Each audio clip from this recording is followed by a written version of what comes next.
नाज़िन petrol महंगो करण खिलाफ जैकमाबाद में टैक्सी ड्राइवरन एहतजाज कंदे तेल जा अघ घटाइण जो मुतालबो कयो आहे। इन हवाले सां ॾिसूं था हुज़ूर बख्श मुगेरी जी हीअ रिपोर्ट। जैकबाबाद जे शहरन तोड़े टैक्सी ड्राइवरन पारां पेट्रोल जे अघ में वाध के रद्द करे छडियो आहे। टैक्सी ड्राइवरन पारां पेट्रोल जे अघन में वाध वारो फैसलो वापस वठण जो मुतालबो कंदे धरती टीवी सां ॻाल्हाईंदे पंहिंजा वीचार हिन रीत वंडिया। खान के इहो अपील कयूं था त तूं लाइक न है तो मेहरबानी करे सदार वजीर आजम जो खां इस्तीफा दे। तू हर महीने में हर 15 ॾींहं में असां खाइण जे लाइ बेरोजगार थी चुका हूँ। इन वक्त महांगाई जो दौर आहे। असां जेकॾहिं हिकिड़ो मरीज़ खणी वञूं था इस्पताल 5000 रुपया जेकॾहिं उन खे चवनि था त उहो असांखे 2000 रुपया बि नथो ॾे। 2000 जो पेट्रोल जो 3000 जो ख़र्च आहे।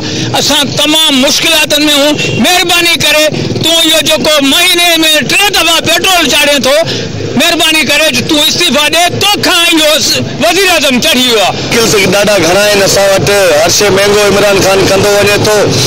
कारे वञूं असां ग़रीब माण्हू ॾाढा ॾुखिया हलूं था। हिकु वक़्तु खाऊं था त 3 वक़्त ॾिसूं था। अलाह ॾींदो अलाह सघी आहे। बाक़ी इमरान खान त असांखे रोले छॾियो था। हिते जेके पैसेंजर अचनि था असां उन्हनि खे पहिरियों जेको किरायो ॿुधायूं था पिया त किराए खां पहिरियां त उहो परेशान था थी वञनि, ज़हनी तौर ते परेशान था थी वञनि। एतिरे किराए में असां जॾहिं पहिरियों सखर वेंदा हुआसीं 2000 में वेंदा हुआसीं, हाणे जो उन्हनि खे 4000 ॿुधायूं था त परेशान था थी वञनि। इमरान खान जी गवर्नमेंट पहिरियां जेॾीमहिल इमरान खान हुकुमरानी में न हुयो ओॾी महिल चवंदो साईं मां 50,000 नौकरी ॾींदुमि, 50,000 घर ॾींदुमि, मां सस्ताई कंदुमि, तब्दीली आणींदुमि। हे तब्दीली आहे। इमरान खान आवाम जे लाइ नासूर बणिजी वियो आहे। इंसान कमाए नथो सघे। हे जेको दौर अची वियो आहे, हे अहिड़ो जदाली दौर अची वियो आहे इमरान खान जो हिते पेट्रोल जी क़ीमत ॾिसो था ॾींहों ॾींहुं वञे थी वधंदी, ॾींहों ॾींहुं वञे थी वधंदी।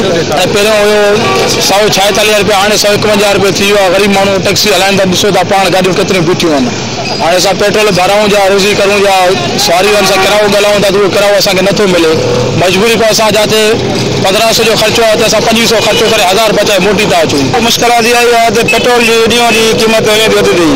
हिते कारोबार में असांखे तमामु तंगी आहे। पाण केतिरियूं गाॾियूं बेरोज़गारी बि रहियूं आहिनि। सभिनी जो रोज़गार पेट्रोल सां बदियल आहे। असां इमरान खान खे कोशिशि करनि था त महिरबानी करे पेट्रोल जी कुझु क़ीमत घटि करे हर को रोज़गार करे सघे। इन पारां धरती टीवी सां पंहिंजा वीचार वंडीदे चयो त हुकूमत जे ग़लति पॉलिसियुनि सबबि अवाम पहिरियां ई परेशानी जो शिकार बणियल आहे।